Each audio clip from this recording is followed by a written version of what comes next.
Hi friends, అందరు బాగున్నారా? ఇదైతే చాలా రోజులు అవుతుంది. శ్రావణ మాసం బోనాలు అప్పుడు తీసిన వీడియో ఇప్పుడైతే గ్యాలరీలో వెతుకుతుంటే దొరికిందన్నమాట. ఇక మా అత్తమ్మ అయితే బోనం చేసి ఆ బోనంకి అయితే ధూపం వేయడానికి నిప్పు వెలిగిస్తాను అన్నట్టు. నిప్పేం అస్సలే వెలగట్లేదు, ఎంత ట్రై చేసినా వెలగట్లేదు. ఇక లాస్ట్కి కర్పూరం పెట్టి కర్పూరం వేసిందల్లా. ఇక కర్పూరం వేసినాక నన్ను వెలుగుతుందా అని చూస్తే ఇక నిమ్మలంగా కాలుతుంది.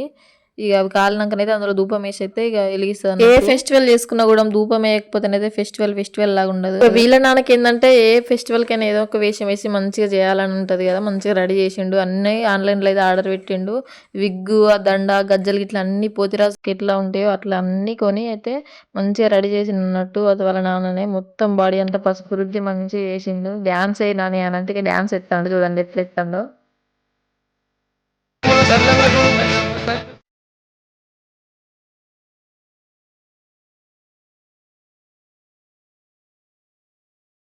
చూసిరు కదా, నిజంగా పోతురాజు దేవుడికి కూడా అట్లానే కాళ్ళకైతే గజ్జలు ఉంటాయి కదా. ఆ గజ్జలు చూస్తేనైతే గూస్ బంప్స్ వస్తున్నాయి అన్నట్టు. ఇక తనకి విగ్ ఇట్లా అసలుకే నచ్చట్లేదు. ఆ మేకప్ అవంతా పసుపు ఇట్లా ఇరిటేషన్ వచ్చినట్టున్నది. ఇంత సంతోషంగా ఉన్నా మేము ఒక్కసారి పిడుగుపడ్డట్టు అయింది అన్నట్టు. ఎందుకంటే మా పెద్దోడు రోడ్డు వేండు, యాక్సిడెంట్ అయితే జరిగింది, కాలు కూడా ఫ్రాక్చర్ అయింది. ఆ దెబ్బలు బాగా తాకినాయి అన్నట్టు. మస్తు బాధ అనిపించింది. వీడియో నచ్చితే